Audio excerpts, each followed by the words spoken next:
Before now, mysteries had never been discussed or uncovered. But now, Contumacious Ant and Atreya are back for a second season. The MO Podcast. Hello and welcome all into the MO Podcast. You're here with me, Contumacious Ant, and as always, my lovely co-host, Atreya. And before we actually get into today's topics, I think we've all heard the news that the alien that was controlling Prince Philip has returned to his home world and is now telling all his interdimensional being friends about how much a bitch Meghan was. So I am internally tutting you right now. In fact, external tut. I think we should have a little moment of sobriety. No, not sobriety. No, that's the wrong word for this podcast. No. Yeah. Somberness. Yes. And just have a little moment and think about what the racist Greek did in our lives. Wow.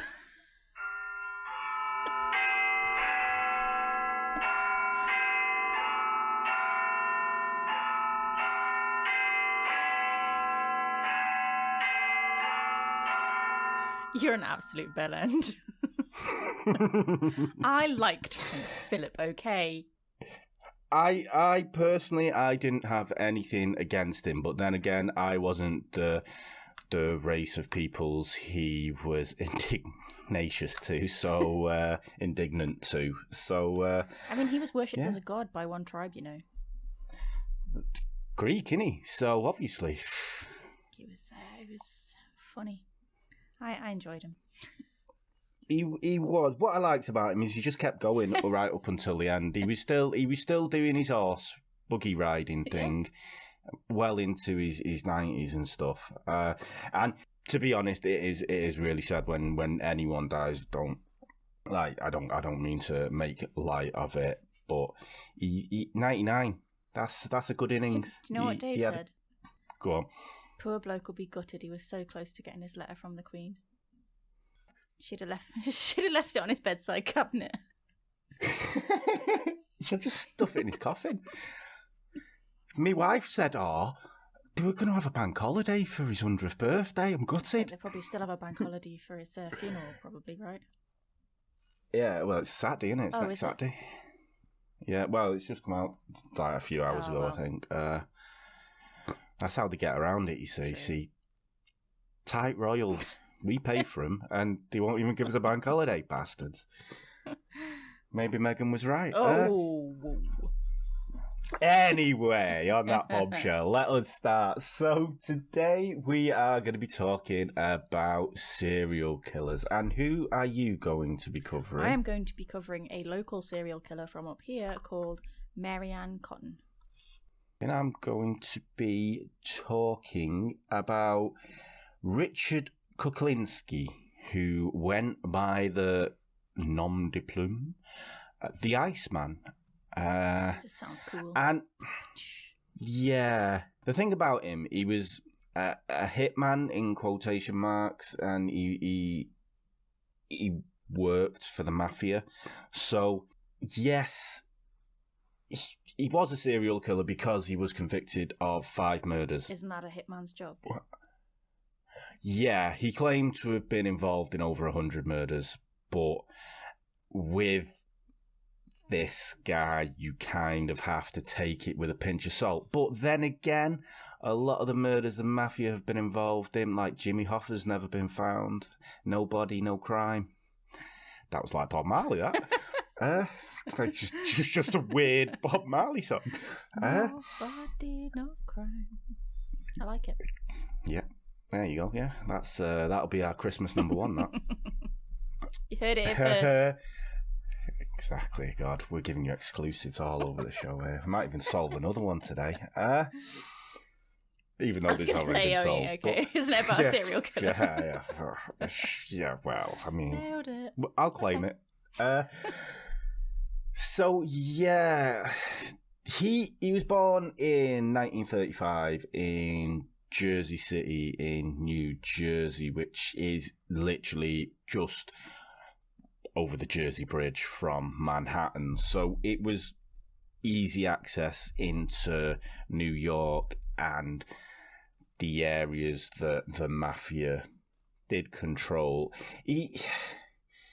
I don't want to say, well, he did have a horrible bringing up. He had an alcoholic father who was violent towards himself, the kids, and his wife. He actually killed Richard's elder brother by beating him to death, and the family claimed that he just fell down the stairs. Wow.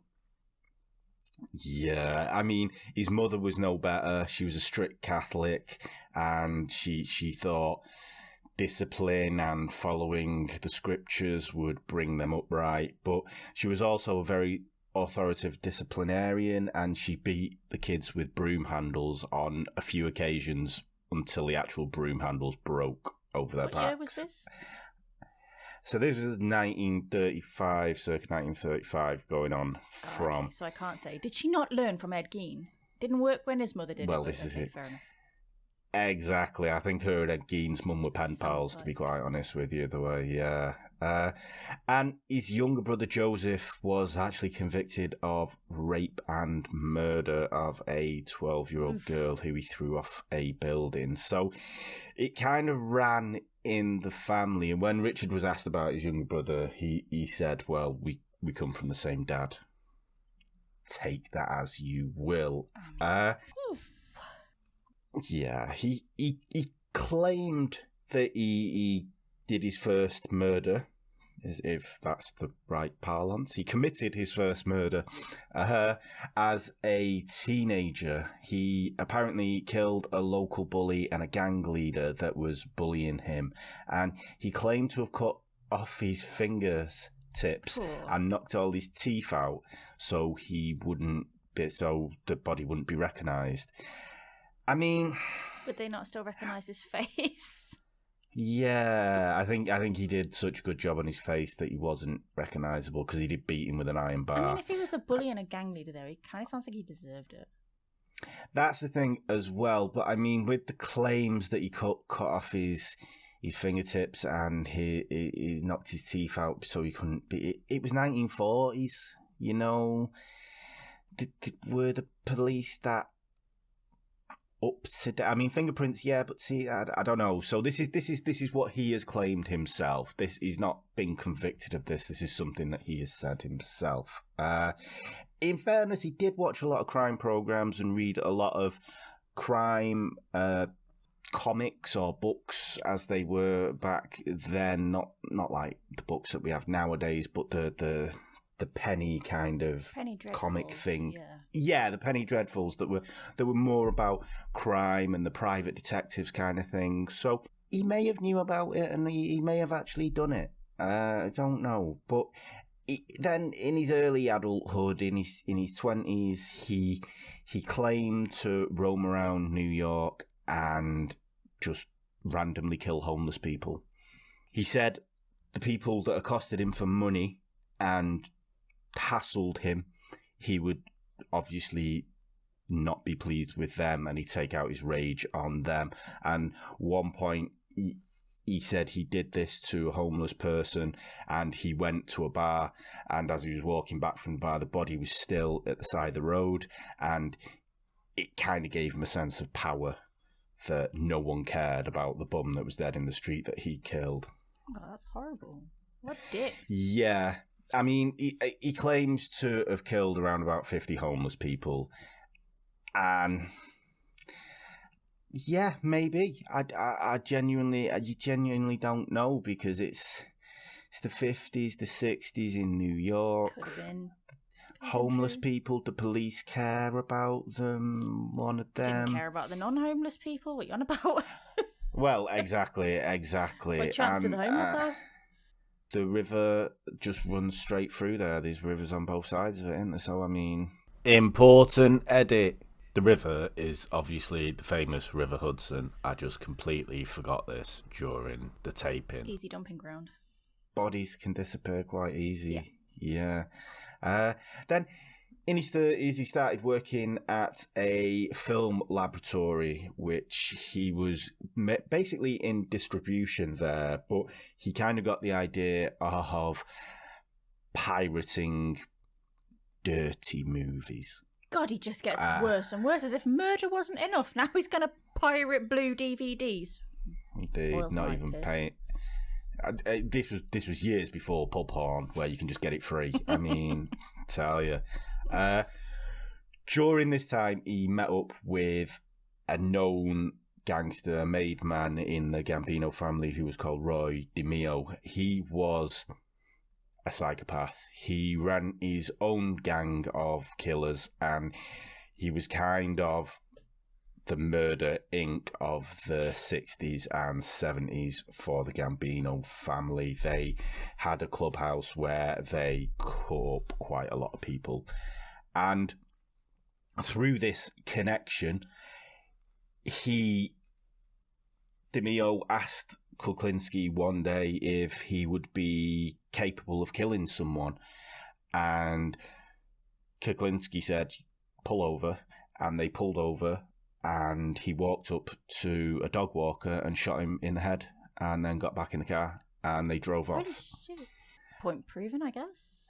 Yeah, just to kind of prove the point. And this is the thing, he was just cold-blooded about it. His killings. I mean, a lot of the mafia killings, when you say mafia and you talk about killings, you don't really think of serial killers, because for me, they kill for greed to advance themselves. Like John Gotti killed Paul Castellino to become head of the family, and a lot of it is kind of quote marks business, just to, you owe someone money, so you don't want to pay them, so you kill them. It's as simple as that with these guys. But I think Kochlinski I don't want to say he took pride in it, but he enjoyed the fact that he was a killer.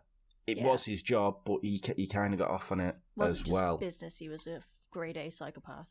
Yeah, he would do it just for the sake of it. Shits and giggles, Yeah.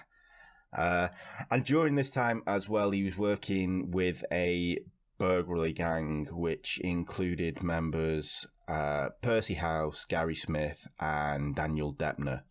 Now, we'll come back to them names in a bit, but I think you can guess why. Roy Demio was really pleased with this guy, and he was kind of loaned out. He worked for the Gambinos, but he was loaned out to all the other families within New York, and he'd kind of do any job, go anywhere. And he was very methodical about what he did. Then, in 1980, George Maliband was murdered. Now, Kochlinski met him to sell him some videotapes, but unfortunately, Maliband had $27,000 on him. What? We just can't. I've got some change. $20,000 just in my back pocket. What the hell? Who is this guy? Why has he got so much money on him? He went to the deal to buy the tapes, so he had 27,000 on him to buy these videotapes. But rather than go, no, it's in my car, he kind of pulled out the money and went, yeah, please, videotapes. And Kochlinski went, no, and shot him multiple times. He was found in a 55-gallon drum, and his leg tendons had been cut, he would actually make him fit in the drum. When Kochlinski was asked about this, he said that it was just a business transaction for him. Ew. Yeah. In 1982, Paul Hoffman, who was a pharmacist, he was looking to buy large quantities of stolen drugs that he could sell through his company, and he frequented a place called The Store, which was a little shop in the front room, but then in the back there was a large storeroom which had kind of a revolving door of all the local thieves coming in and out, dropping off their wares, and they were selling whatever out the back door. He knew of Kochlinski's reputation, and he kind of badgered him into getting these drugs, which annoyed Kochlinski because he didn't really want to do this deal, so he didn't. And again, Hoffman turned up to do this deal with $22,000 on him, and he was never seen again. That guy's an idiot. Well, yeah. Now, Gary Smith, who was a member of Kochlinski's burglary gang, he turned state's evidence, and he was placed into protective custody. Now, even though he was only working in a burglary gang, it kind of gives you the idea that he was placed into protective custody, how dangerous Kochlinski was. And it's weird that how well known he was, that nothing happened before this. And he was managed to go. He wasn't arrested until 1988. 1988? Yeah, so he had a good few years with this reputation that was following him around, and even the police, to some extent, knew of it. And even with the people that he maybe not socialised, but he was with, that should have placed him on top of the police's radar. But Rudy Giuliani was in charge of New York district attorneys at this time, and so that tells you all you need to know. Although he did do a great job at pretty much destroying the mafia in New York in the 80s and 90s, but he's a fucking idiot now. So Smith turned police evidence, and the rest of the gang kind of went on the lam. No, excuse me, sorry, I've got all that wrong. Important edit. Was going to try and sort this out in post, but I'm very, very lazy. Which is a pain in the ass, but I'm not going to redo it. I'll just do it stylish edit. I was waiting for you to say I'm just going to redo it. It was Percy House that was part of the burglary gang that turned to the police and was placed in protective custody.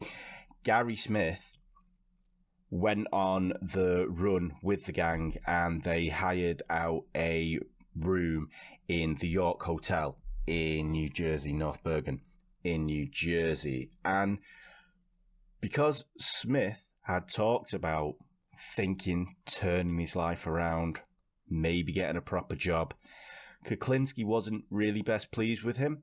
And while they were hiding out at this hotel, Smith actually left the hotel to meet with his daughter and have some family time with her.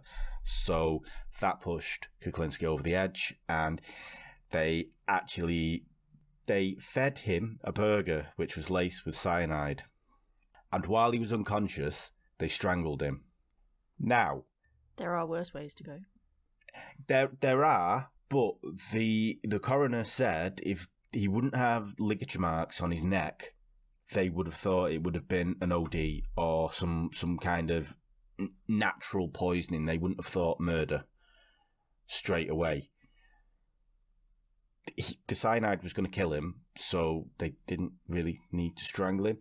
The thing is, Daniel Adepner strangled him, and it was probably at the behest of Kochlinski as a show of power. You finish off the job kind of thing. And that's kind of what got him into trouble. Now, rather than dump the body, they decided that was too much hard work. So they placed the body in between the mattress and the box of the bed, and then all checked out. As you do. Several guests came and went and stayed in that room before they found the body. Every guest that stayed in that room complained about the smell, and it was a while before they actually flipped the mattress and found Gary Smith's body. I mean, it's a thing though, isn't it? Like, bodies get hidden under mattresses in hotel rooms, like, all the time. Why did nobody... If I smelled an awful smell in a hotel, I'd be like, there's a fucking body in here, and I want to change rooms. That's the first thing you do. I mean, you would maybe you wouldn't go for body, but you change rooms. But people actually stayed in there. They just went, "Oh, there's a bad smell. Fuck it." I would instantly think body under the mattress. Instantly. Well, yeah. I mean, you would, but I mean, it would probably be like, you know, a stag party or something had just stayed in the room, and one of them had shit in the kettle, because, you know, that's a thing apparently. But I would still think body. Yeah. Oh, imagine. No, don't imagine. I know. Apparently, you're advised never to ever to use the kettles in like travel lodges and places like that because people apparently shit in the kettles. I don't know why you would even think to do that. Now you tell me this information. Yeah, well, I learned it too late as well, so you know. Jeez. Okay. Maybe now by this point, not drinking out the kettles in travel lodges will kill me because maybe I need it.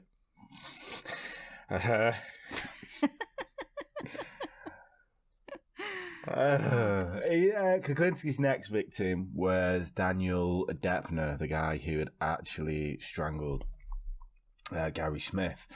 In 1983, his body was found in a New Jersey wooded area being eaten by vultures, as you do. Yeah, his death was undetermined, but he had pink spots on his body, a sign of cyanide poisoning, and he'd also been strangled. Now, the authorities determined that because there was no defensive wounds, and this is a quote, healthy men don't get strangled. What? I know. I don't know where that's come from. But only unhealthy men get strangled. Yeah. Mm-hmm. He must have been subdued beforehand, so either being drunk or drugged or whatever. They also reasoned that as he had undigested food in his stomach that contained burnt beans, he had a home cooked meal that was terrible by the sounds of it. Yeah, I don't know why that's relevant, but it came up in the research, so I thought I'd put it in. So, because he was a known associate of Kochlinski, this is when they knew Kochlinski had been around cyanide. This is where they start to laser in a bit on him. Now, in September 1983, Louis Masquet was found in a plastic bag at the side of the road. Now, Masquet disappeared 2 years earlier on the day. Dun, dun, dun. He was to meet Kochlinski to buy blank videotape cassettes, and he had a large sum of money on him. Legit, who would think buying blank videotapes was such a dangerous thing to do? I know. I would have loved to have been around in 1983. I tell you what, I would have taken the straps off her and recorded over them. Oh, bloody hell. I don't care if it's Soldier, Mum. It's being taped up. Do you know how much I can get for this videotape? Jeez, 3 hours. Whew. I love it. Yeah. He was, Masquet was shot in the back of the head, but his body was actually stored in a freezer for 15 months. Ew. But the thing is because Kochlinski didn't defrost the body properly, and during the autopsy they found ice crystals in his body, they knew he hadn't been killed that day. So he's been missing for 2 years, and then turns up with ice crystals in his body, and they go, oh, hang on a minute, someone's been storing him somewhere. Never mind the fact that he was still wearing the same clothes that he disappeared. He's been wearing these clothes for 2 years. Scruffy git.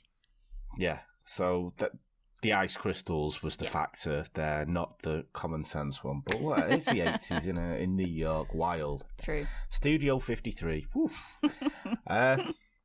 So after this discovery, and when they started lasering in on Kochlinski, the authorities gave him the moniker the Iceman, and the media kind of ran with that. In fairness to the authorities, he did have an ice cream truck, Kochlinski, that he would drive around in when he was scoping out his potential victims. Because that's a perfectly innocent thing to do. Exactly, and I mean, it doesn't really blend into the crowd, does it? It's not like a black sedan. Why is that ice cream truck outside? It's 11:30. He's selling drugs. Oh, I need a mint feast. Oof. Oh, do you want to just pop out? Have you got any change? Get us a curly whirly as well. So yeah, this is where it all kind of unravels now, and Kochlinski was arrested in 1988 after ATF Special Agent Dominisk Prolifone went undercover for 18 months. Now, massive respect to this ATF agent. I mean, if you've not seen the film Donnie Brasco or know what Donnie Brasco went through, it must be hell being away from everything you know, your family. You can't even meet with them, and you've got to absorb yourself into this one character, and especially being around people that if they find out or catch you in a lie, they're going to kill you. There's no way ifs and buts about it. But Prolifone was sold Kochlinski cyanide, and he was going to use it in the murder of another undercover agent. So, I mean, that must have made him sweat, especially after Kochlinski went to test it on a dog. Just after he got it, he put it in a hamburger and then fed it to a stray dog, and the dog just fucking ran off, and he went, hang on a minute. Shit. This is a bit sus, isn't it? So he just went, I'm going to go home rather than do this murder. So, yeah. And he was arrested 2 hours later at his home. And his wife was actually arrested for obstruction. So you can only imagine what happened there. I mean, do have to mention this about his wife. He was a loving family man. No, he was Jekyll and Hyde kind of person with his family. He was known to beat his wife. When he was in a good mood, he was one of the most gentlest, caringest people. But he did turn around to his children and say to them, if I ever beat your mother to death, I will have to kill you too. Whoa. So, swings and roundabouts, really, isn't it? What a guy. Yeah. I mean, he did take a plea deal, and he admitted to he admitted to a lot more murders. He claimed he was involved in a Paul Castellino hit. He claimed he killed Jimmy Hoffa. He claimed he killed Roy Demio, but these have all been debunked, and he actually had nothing to do with these. But these are the ones that the police have evidence to 5 and 4. Now, he was sentenced to 2 life sentences and wouldn't be eligible for parole until he was 111 years old. Now, usually that is kind of where the story ends, but obviously with it being a little bit cloak and dagger, it kind of carries on, because there are the Iceman interviews, which he did with HBO, and he does come across as cold and calculating, and he is very cold, and he does have a 1,000-yard stare. But he also did interviews with people who've gone on to write books about him, and there are films about him. I think the most recent film was in 2012, and Winona Ryder was in it as his wife. But he died in prison of, it's called, I think it's Kawasaki disease, and it basically causes, I can't remember what it does to you, so I'm not going to say it causes that, but he had a heart attack. But while this was going on, a few weeks earlier, he claimed to be suffering the effects of poison, and because he knew what poison was, he claimed that someone within the prison system was trying to poison him. Now, he was actually giving evidence against Sammy Gravano, who was the John Gotti's underboss within the Gambino family. So he claimed right up until the end that he was being murdered. He was being poisoned. Kind of ironic. Yeah. What is interesting to note in this is that his wife, Kochlinski said he always wanted to be resuscitated if it ever came to it, and his wife said no, she didn't want a resuscitation order. Good. And a week before his death, she was asked again if she wanted to change that, and she said no. And then a week later, he died. Sucks to be him. yeah, good riddance to him, to be quite honest with you, because if everything he said that actually happened, then he was a scumbag. Yeah. I mean, he was a scumbag anyway, but he was alright. You can't go around just, well, if it was business, it was business. You can't go around pretending to sell videotapes and then just murdering people and taking their money. It's just not on. It's not cricket. I suppose. I mean, look what happens to Blockbuster. Exactly.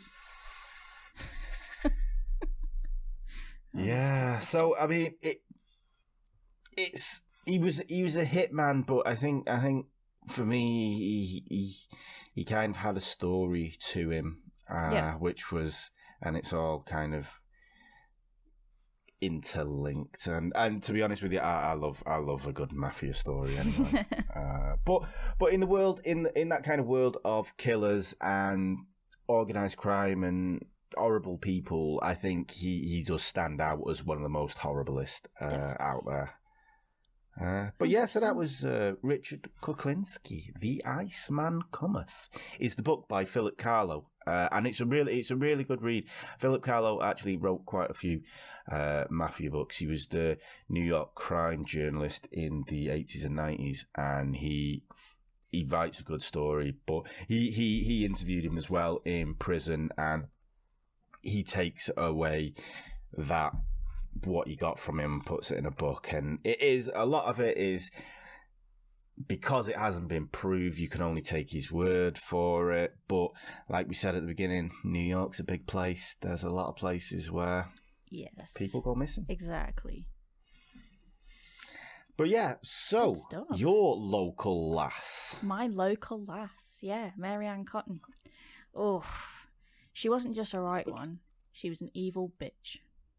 Oof. She was horrible, right?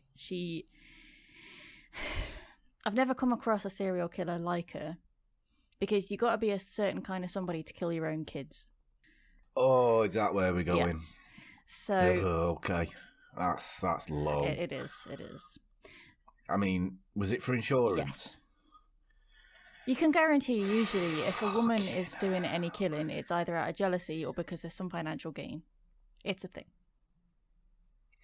I mean, I know, and I wouldn't say they're easy to have, but I mean, you can just, it's good fun trying to have them, but you can't just, once they're there, you've got to deal with them. Well, this is true, but I guess in the 1800s it was a bit harder to maybe prevent childbirth, I guess.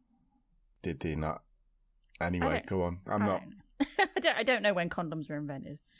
Hang on a minute. Did Nova not post something on the Twitter about the frilly condoms that we invented in the 1800s? Oh, yeah. That you had to tie on with a bit of cotton? Yes. Well, maybe it's the guys guys nowadays don't enjoy wearing condoms. Maybe those ones were just really, really uncomfortable. Like, it's basically wearing a burlap sack on your dick. I guess it probably was uncomfortable. So and it is kind of hard try to tie your shoelaces. Never mind, try to tie something on your old fella. Yeah. So Marianne Cotton, she was born, ironically, on Halloween, 31st of October, 1832, in Low Moorsley, which is in County Durham. When she was about 8, her parents moved the family to Merton, where her dad got a job as a miner. She went to Sunday school, and the Sunday school teacher described her as very innocent, always clean and tidy, just a all-around nice kid. But shortly after, her dad, Michael, he actually fell down a mine shaft and died. And this was 1842. And apparently his body was delivered to Marianne's mother in a sack with property of the South Hetton Coal Company written on it. And as if that isn't adding insult to injury, they lived in a cottage that was specifically built for the miners. It was a miner's cottage. So because Michael had died, they got evicted. They were no longer miners, yeah. Yeah, so they got evicted. Jesus. So by the time she was 16, she buggered off to South Hetton, which is about 15 minutes up the road, to work as a nurse. She eventually come back 3 years later. She got into dressmaking. I don't know What? That's wait. What? It's a career change. I don't know. Maybe she was on the dole, and they said to her, "Have you thought about going into dressmaking?" I don't know. Did they have Etsy back then? They should have done. She'd have made a mint. It was that, or go and work in the workhouse, and she absolutely 100% did not want to do that. I mean, it was a horrible place. Nobody wanted to be in the workhouse.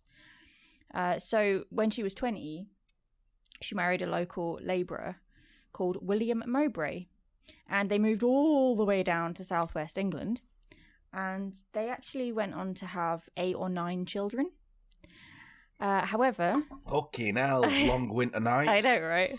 Only 3 of the kids actually survived. The rest actually allegedly succumbed to gastric fever, which was kind of common at the time, like typhus, gastric fever. I mean, babies didn't live very long in those days. It's a thing. But she had about 8 or 9. So she convinced, after, kids were dropping like flies, she convinced William to take out life insurance, which covered himself and the remaining 3 kids. Not Marianne, which is weird.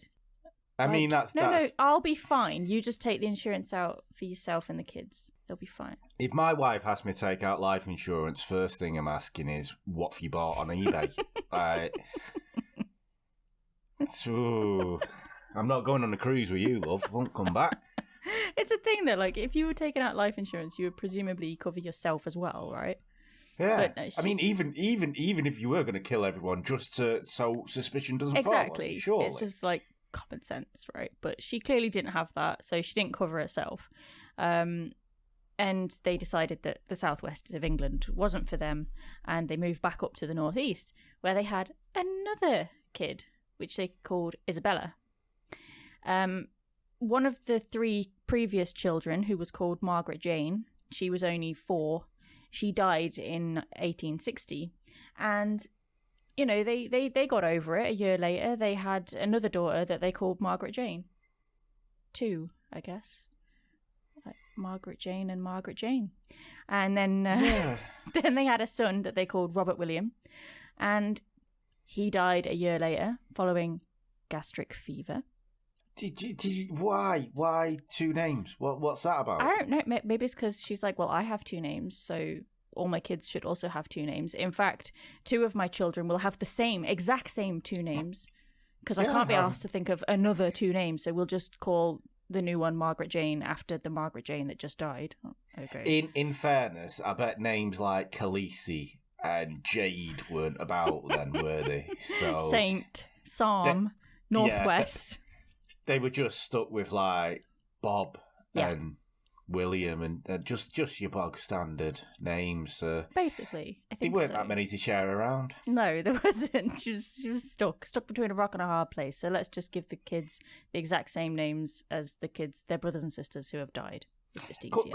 Cuts down thinking, doesn't it? Exactly, I mean, you don't need to remember. Like, I'm terrible with names, me. So that'd help. I might follow her lead if I ever have kids. I know, right? I mean, I could understand if, like, Margaret Jane died in 1860, and then, like, by, I don't know, 1880, they had another kid and called her Margaret Jane in, like, remembrance of her older sister who died, called Margaret Jane. But, like, a year later, less than a year, and you have a kid that you call exactly the same name as the child who's just died, less than a year. It's just takes a special kind of someone. Yeah, indeed. Anyway, William Mowbray himself, her husband, died in 1965 of an intestinal disorder. And lo and behold, Marianne claims on the life insurance of William and the kids that had died, which was roughly £3,000 at the time. That's £3,000. Okay, now that's like, in comparison to nowadays, which would have been half a year's wage, half a year's William's wage. That's how much money she got. Jesus. So after that, Marianne moved them all to Seaham Harbour again, same area, not very far away, and she started seeing this bloke called Joseph Nattrass. While they were living in Seaham, Margaret Jane number 2 died of typhus fever. This is like really, really early on moving. Yeah. So Marianne decides she's going to move to Sunderland again, up the road. She wants to work as a nurse in the hospital. And she thought, balls to dragging these kids around with me. I'll make my last surviving daughter, Isabella, go and live with my mum. So she sent Isabella off to live with her mum. Probably safer. Yeah, well, exactly. This is it, right? So while she was working at the hospital, there was a patient there called George Ward. And she started a relationship with him, which... Jesus. I kind of feel like is that an abuse of trust? It is, right? I mean, she can't keep it in her pants, can she? She can't, no. And she married him. And he was always kind of sickly. But he had like long-term sickness. But suddenly he developed intestinal problems and paralysis, and he just died suddenly in 1866. And the doctor thought, now this is weird. Like, he's always been a bit ill, but like just to die suddenly of intestinal problems, this is... oh well, things happen. And Marianne, she claimed on the life insurance money. So then she sees a job advert for a housekeeper in Sunderland, and it's for a recent widower called James Robinson. His wife just died, and he was struggling to raise the kids on his own. He was a shipwright, so he couldn't really juggle work and kids. So Marianne takes the job. She looks after the kids. A month after she starts, James Robinson's baby, John, dies of gastric fever. So James is really upset. Like, he's inconsolable. His wife's just died, and then his baby son's just died. So, you know, he gets in Marianne's pants, and that's just how he deals with it, I guess. Wow. Okay. So she gets pregnant. And shortly after she gets pregnant, in April 1867, her mum becomes ill. So she goes back to tend to her mum, who'd been ill with hepatitis. So her mum starts to recover, and then suddenly develops stomach pains and dies 9 days after Marianne gets there to look after her. So I feel like her looking after people skills are really shit. Yeah, she wasn't. She maybe what careers advisor did she have? You should be a nurse, love. Yeah, right, exactly. Like, you have a way with people. You know, you kill them less than 9 days after, you know, coming into contact with them. It's good survival rate for up north. So, remember, this is the mother that Marianne sent Isabella, her daughter, to live with. Yeah. So because her mum's now dead, Marianne's like, oh, shit, well, now I have to take Isabella Didn't back. think that through, did she? Yeah, she didn't, exactly. She was like, fuck. So she brings Isabella back to live with the Robinson family. Swiss Family Robinson. So Isabella's living with James Robinson and James Robinson's kids from his first marriage, and obviously Marianne's pregnant. So Isabella soon dies from, guess what? Stomach pains. And then 2 of James Robinson's children from his first marriage also die of the same thing. I mean, I know it's the 1800s, but no one noticed a pattern. She's either a terrible nurse or a terrible cook. It's one or the other. Yeah. So she gets a life insurance payout, obviously. So remember, right, she goes to visit her mum in April 1867, right? By May 1867, 3 of the kids are dead and buried. Jesus. And then by August, James and Marianne get married. Because what better way to celebrate the death of your children than a wedding? So, only a few months later. Yeah. Special kind of someone. Yeah, I mean, are these the ancestors of the people that work at your garage? I would completely think so. No disrespect. So she was pregnant, and they were married, and they had a daughter who they called not Margaret Jane. Don't. I had a mouthful of beer and I almost spat it out to say don't. Not far off though. They called her Margaret Isabella. Thought you were going to say Jane Margaret. I was like, oh. No, they called her Margaret Isabella. Isabella being the daughter that just died. You know. Yeah. So still, they're not. Yeah. No. Yeah. Okay. So they had Margaret Isabella in November, and then by February she was dead. So good track record. Then in June of the following year, they had another son. And James, in the following months after that, he's becoming a bit suspicious of Marianne. He's like, he comes across these debts that she's racked up without him knowing, and she's constantly on his back to like, take out my life insurance, change your will, and he's just like, right, okay, you're sus as fuck, I'm chucking you out. and he tells her to leave. He kicks her out of the house, and and the son that they had in the June, George, James is like, George, you're staying with me because this woman is sus. Okay, I don't trust her. So me and you will stay here and everything will be fine. So she's kicked out of the house. She's on the streets. She's homeless. Her best friend, Margaret Cotton, is like, hey, so it sucks that, you've been chucked out. Actually, my brother, his wife's just died. And they had 4 kids and 2 of them died. So he's not in a good place right now. And he could really, he could use a friend. You some pussy. Yeah, basically, could you console him in that way that you do, It's worked well for everyone else. Exactly. So Marianne finds herself kind of in a relationship with Margaret's brother, Frederick. What kind of friend? Like, what? Well, get this, right? Okay, so Margaret was looking after the 2 remaining Cotton children, Frederick's kids. She was a bit of a substitute mother to them, and she was looking after them. And Marianne started dating Frederick, and then Margaret, in March of 1870, suddenly dies of an undetermined stomach ailment. This is Marianne's best friend, right? She dies of a stomach ailment suddenly. And then Marianne's like, oh, it's going to be okay, Frederick. Here, climb into bed with me. Everything will be fine. And she gets pregnant with her 12th child. Gee whiz. Right? I don't even think I've had sex 12 times. Are you a bit of gel? Yeah. Lucky bitch. So, I mean, Frederick gets over it. He's lost basically everybody. And they get married in September of the same year that his sister died. And let's not forget, she's actually still married to James Robinson.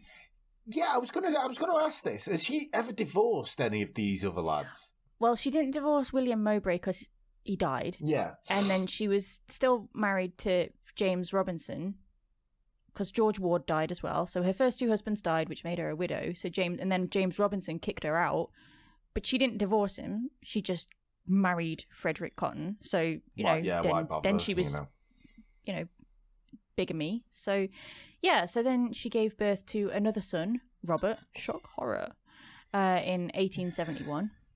And so she'd been seeing this dude, right, called Joseph Nattrass, who she kind of binned off because, like, in her early days, she'd been seeing him. She binned him off because he was a bit of a wastrel and he didn't have any money or a good job or anything. And she realises that Joseph Nattrass is living around the corner.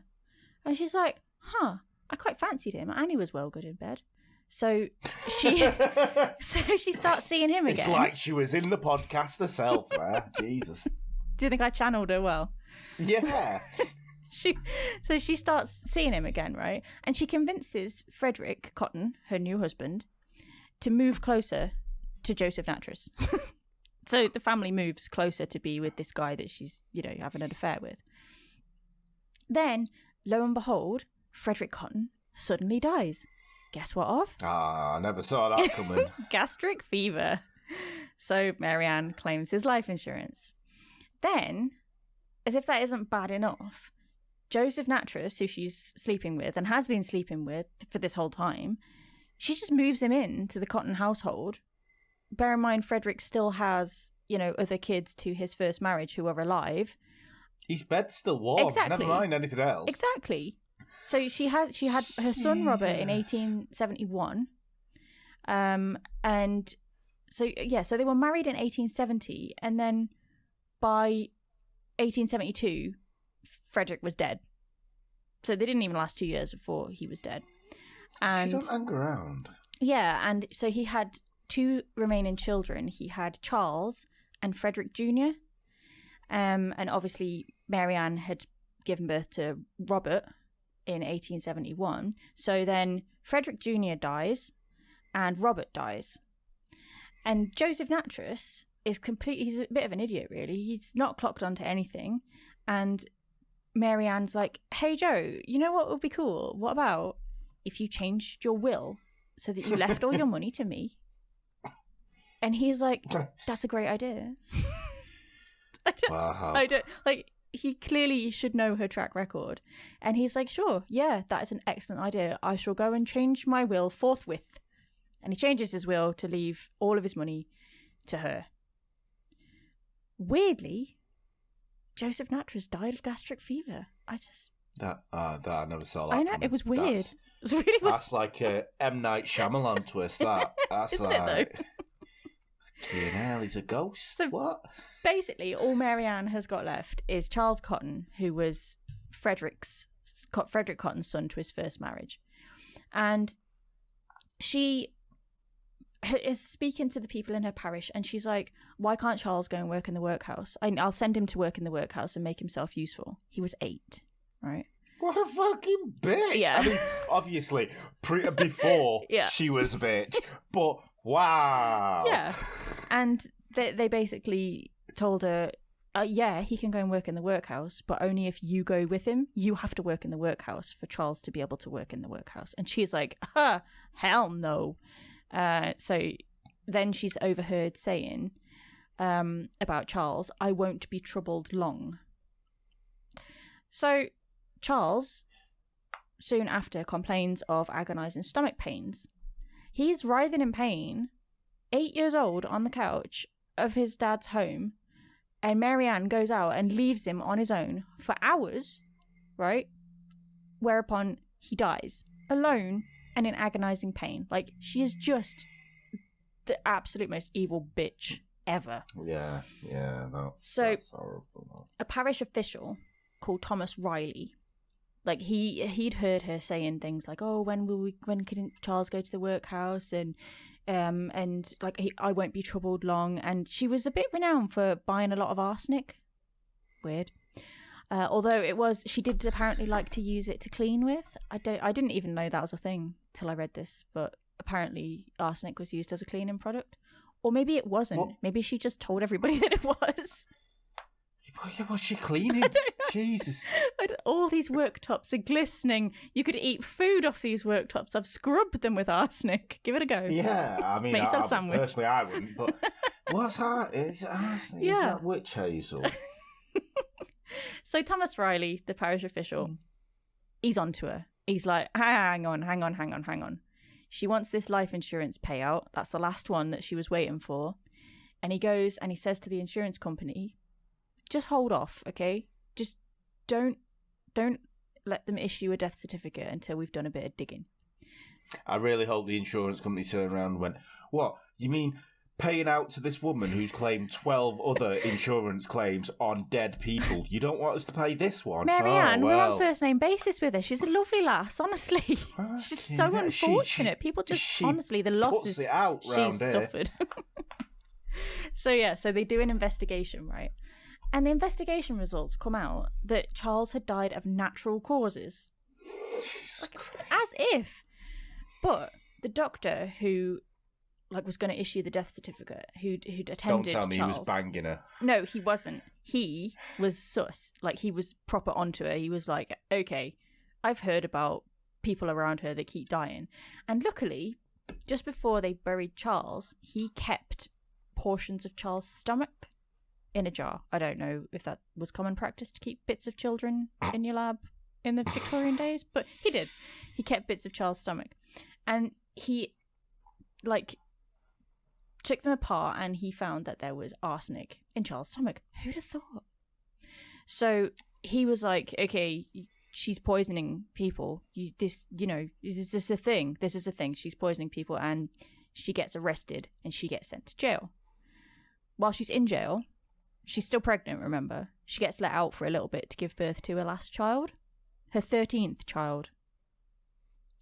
Just whatever. Well, that's the magic number, isn't it? Yeah. Jesus.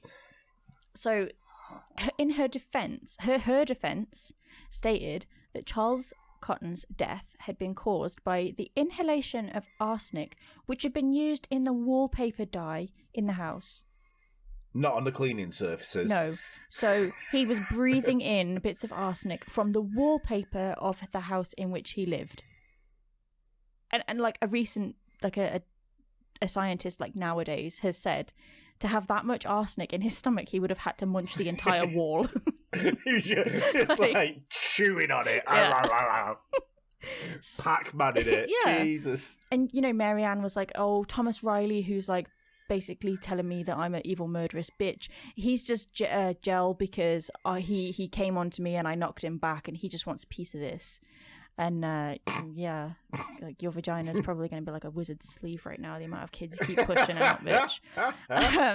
So it didn't sneezed and one fell out. I mean, geez.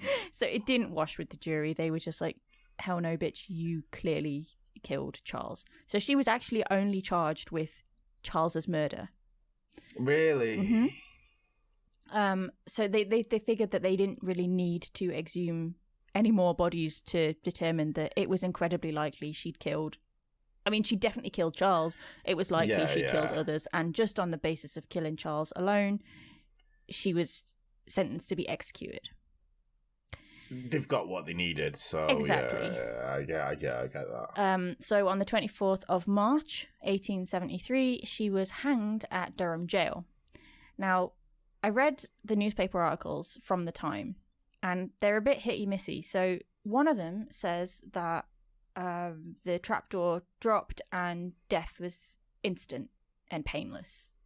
And they cut her body down and whatever. And then another few articles say that there was the guy the executioner, he was notorious for being shit, basically. He couldn't do his own job. And he botched it. And you're not giving a good name to fucking Durham here, I'll be honest I know, with right? you. I know. And you've got 6 teeth mechanics, you've got an executioner who can't execute, you've got, for want of a better word, a slapper. I'm going to move there, I tell you. Only if you take out life insurance, you're not getting any action otherwise. Yeah. Exactly, yeah. Yeah, so apparently the executioner botched it, and they're like, I don't know whether the rope wasn't long enough or the trapdoor wasn't the right height or something, but apparently her neck didn't snap and she basically strangled to death agonizingly for up to 3 minutes, which I kind of hope is the case. I hope that she died slow and painfully because she was an evil bitch. Yeah, that is not nice. I mean, to be honest with you, executioner wasn't an easy job, and it's mad to think that it was an actual paid job by the crown. Well, yeah, because they had to do a lot of mathematics as well. Like, you had to determine how tall the person was, which would give you an indication of how the exact length the rope needed to be, how high the scaffold needed to be built so that they would drop and their neck would snap. But this guy either was clearly crap at maths, or he was just like, this bitch is going to pay. You know, so... yeah, maybe. I didn't think about it that way, actually. Maybe he just was... or maybe somebody slipped him a few coins like, make it last. Yeah, not a fan. Yeah. So in total, her total number of possible victims was said to be 21. So 15 kids, that's 10 of her own children. Fuck. 5 stepchildren, 3 husbands, 2 lodgers, and her own mother. Oh, as well as her best friend, Margaret. So yeah, so James and George, the guy that kicked her out, and his son, they survived, and so did her latest baby, obviously, she gave birth to in jail. That she survived. Yeah. So yeah, she was a bit of a fucking bitch. So, but nobody really knows, because death certificates and birth certificates and things weren't actually law until later on. So you didn't have to actually register a birth or a death kind of thing. So nobody really knows. The kids might have died unfortunately, and she might not have had anything to do with it. It might have been that kids those days just didn't survive very long. If they made it past 3, you were onto a winner, but a lot of the kids died early on. So it's possible she didn't kill all of the kids or all of the people, that some of them did die of natural causes, but it was a bit weird how quickly they died when she entered the picture. It's a bit too much of a coincidence, really. I mean, because I was going to say, surely that there's someone signing off on these death certificates. Yeah, well, they think that she didn't get caught because she moved around so much. And all these little villages are so close-knit that I don't really think that they shared any information with the other places. You know, so even though she was... Local people. Yes. So even though she was in different villages in County Durham, they were separate enough, like... You know, they were far enough away for it to not be suspicious. And it was only when it started coming out in the news during her trial, the newspapers and the journalists got wind of it, of all these people that had died, that people actually took it seriously and went, oh, maybe that kid didn't just die from wallpaper poisoning. Yeah. I mean, and especially, it's probably true today, but a lot of people don't move out of their local area, do they? I mean, like, I'm sure I've seen something that, like, people move about 10 miles away on average or something like that from where they were born. So this is mostly true up here as well, yeah. People don't move away. When especially in the 1800s, it's kind of like a more village pride, if you know what I mean. Yeah. Like, we're not going to share that with them. Look at that Sandra, she's in that village over there. She's got curtains, the bitch. Fuck her, I'm not telling her anything, kind of thing. But I can kind of see how they kept that information. And because arsenic was just, you could just go down the pharmacy and buy it like Calpol, you know, it was just like many people had it in their household just because it was in so many household items. So it wasn't a big deal buying arsenic. And because kids didn't live very long, I guess it just kind of she got away with it. Because, I mean, to be honest, she wasn't very smart if she was killing them all with arsenic, because, like, I mean, change your MO a little bit or you're going to get caught at some point. Yeah, but, I mean, if it's working.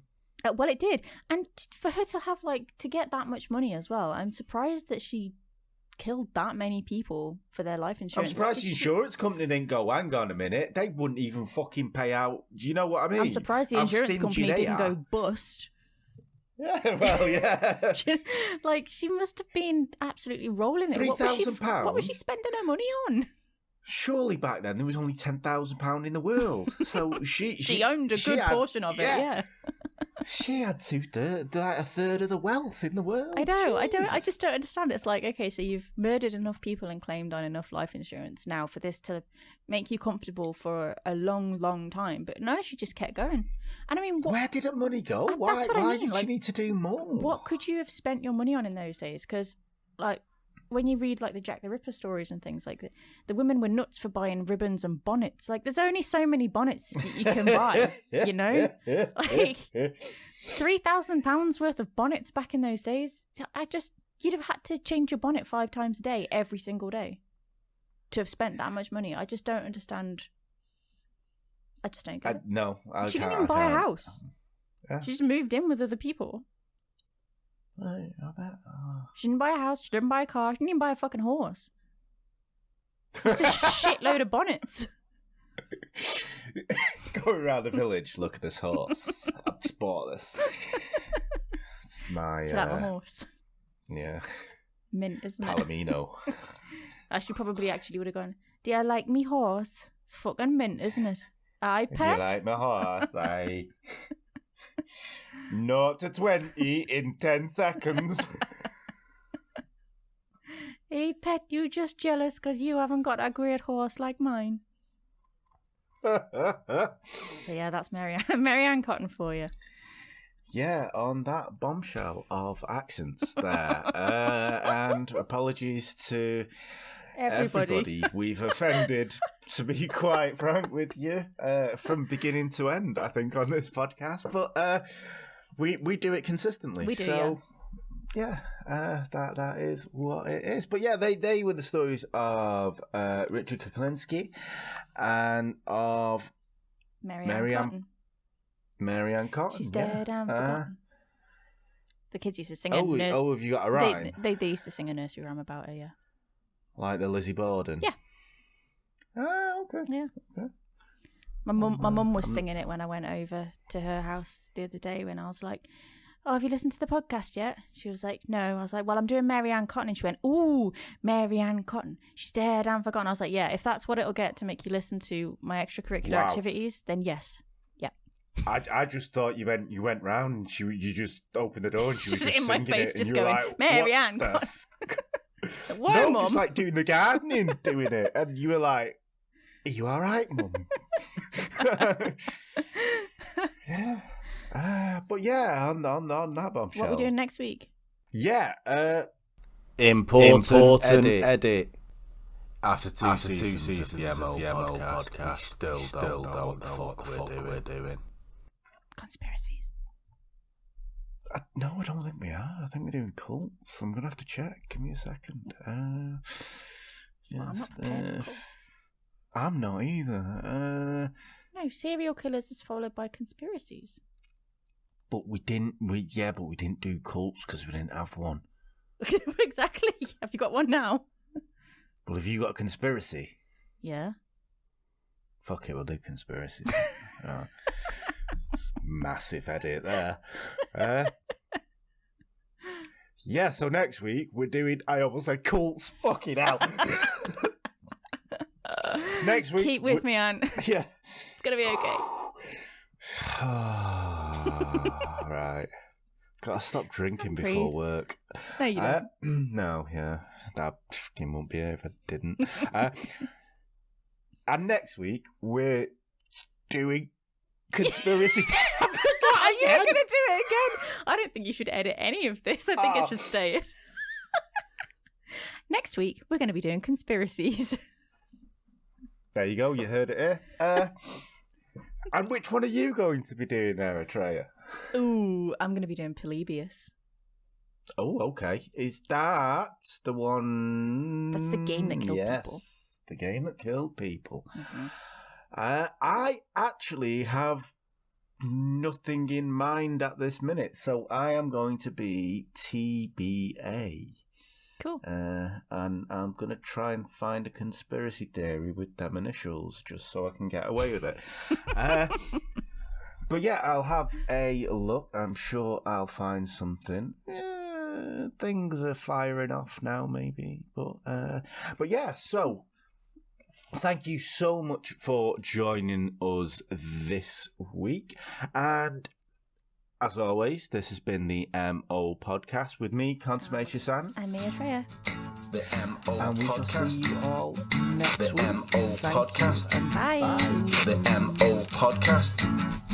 The MO Podcast.